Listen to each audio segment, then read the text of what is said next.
അവിടെയൊക്കെ സംഭവിക്കുന്നത് വെച്ച് കഴിഞ്ഞാൽ ഈ ഇവർ അവിടെ വന്നിട്ട് ഈ രാത്രിയൊക്കെയാണ് ടീം ഉണ്ടാവുന്നത്.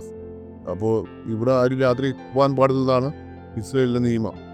ഇവർ കുട്ടികളുമൊക്കെ ഇവർ ഭക്ഷണം കിട്ടാൻ വേണ്ടി നേരത്തെ ഭക്ഷണം കിട്ടാൻ വേണ്ടിയിട്ട് രാത്രി 10 മണിക്കും 11 മണിക്കും ഒക്കെ അവിടെ പോകും. അവിടെ കിടന്ന് ഉറങ്ങിയിട്ട് ഇവർ രാത്രിയാകുമ്പോൾ ഈ പറഞ്ഞ വെടിവെക്കും. ഈ പറഞ്ഞ ഈ ആൾ ഉണ്ടെന്ന് കരുതിയിട്ട് അവർ മനസ്സിലാക്കുമ്പോൾ ഡ്രോണും മറ്റുമൊക്കെ വെടിവെക്കും. ഇവർ കുട്ടികളില്ല, കുട്ടികൾക്ക് ഈ പറഞ്ഞ ഈ രാത്രിയാകുമ്പോൾ ഈ വെടിവെച്ചയും ബഹുമൊക്കെ ഇട്ട് ഇന്ന് എണീറ്റിട്ട് ആകാശം നിറച്ച് ഇങ്ങനെ വെളിച്ചമാണ്. ദീപാവലിക്ക് വെളിച്ചം ഇങ്ങനെ കത്തിച്ച പോലെ ഇങ്ങനെ പോകുന്നു. ഇവർ അന്തമിട്ട് പെട്ടെന്ന് എഴുന്നേറ്റ് ഇങ്ങനെ നിൽക്കും. എഴുന്നേറ്റ് നിൽക്കുന്ന മാത്രമേ അറിയണ്ടാവുള്ളൂ. ഒരു 19 ബുള്ളറ്റ് അവിടെ സെലക്ട്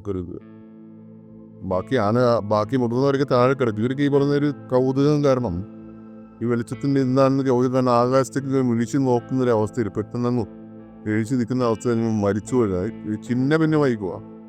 ഈ ചെറിയ പ്രായത്തിലുള്ള എന്തിനാണ് ഇങ്ങനെ വെടിവെക്കുന്നത് നമ്മൾ അവരെപ്പോഴും ആലോചിച്ചു. അവരുടെ ഈ പരിക്കുകൾ വളരെ മോശമാണ്. തല പോയി വെടിവെക്ക് ഈ കേൾക്കൊരു സ്ഥലമില്ലാത്ത പോലെയാണ് ചെയ്തത്. അരിപ്പ പോലെ അവരെ കൊണ്ടുവരുമ്പോൾ നമ്മൾ പലപ്പോഴും ആലോചിച്ചു പോകും, എന്തിനാണ് ഈ കുട്ടികൾ ടാർഗറ്റ് ആവുന്നെന്ന് പറഞ്ഞു കഴിഞ്ഞാൽ നമുക്കൊരിക്കലും സഹിക്കാൻ കഴിയാത്ത അവസ്ഥയാണ്. കൂടുതൽ വാർത്തകൾക്കും വിശേഷങ്ങൾക്കും news tag live TV subscribe ചെയ്യുക.